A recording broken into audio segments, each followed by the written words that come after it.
बीड़ जिले के बरदापुर गांव में ओबीसी आरक्षण को लेकर बढ़ती अनिश्चितता के चलते निवृत्त यादव नामक एक किसान ने फांसी लगाकर आत्महत्या कर ली।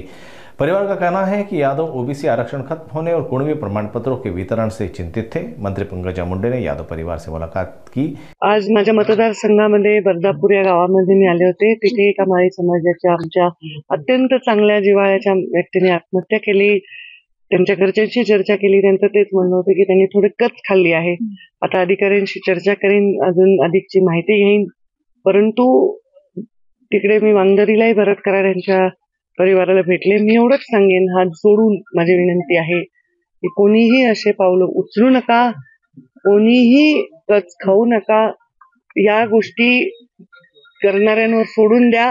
संघर्षासाठी तयार राहा, परंतु कुठल्याही गोष्टीत अशा चुकीचे पाऊल उचलू नका। आपला जीव देऊ नका। आपल्या माघारी परिवार असतो आणि त्यांची पण आपली जबाबदारी आहे। आपल्या आजूबाजूच्या सगळ्या लोकांवर त्याचा परिणाम होत असतो आणि माध्यमांनी माझं आव्हान आहे की आपणही असा प्रकारचे आव्हान लोकांपर्यंत पोहोचवा। कारण एखादी बातमी आत्महत्येची दुसरी बघून सुद्धा मानसिक लोकांवर त्याचा परिणाम होत असतो। तर मी कृपा करून असे कुठलेही पावलं उचलू नका। काहीही कोणाच्याही अडचण येणार नाही, कोणाच्याही हक्कांना धक्का नाही लागणार, अशाच प्रकारचे निर्णय होतील याचा मला पूर्ण विश्वास। ते साखळी उपोषण आज मी सोडवलं। त्याचं साखळी उपोषण सोडवलं आणि आवाहन केलं की असं गावात उपोषण तुम्ही केलंय तर प्रत्येक वेळी त्याला मी येईन, आणखी कोणी येईल असं नाही, पण आपण विषयांवर लढा।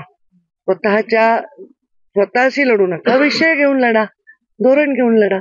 तर मी त्यांचं उपोषण सोडवलेलं आहे।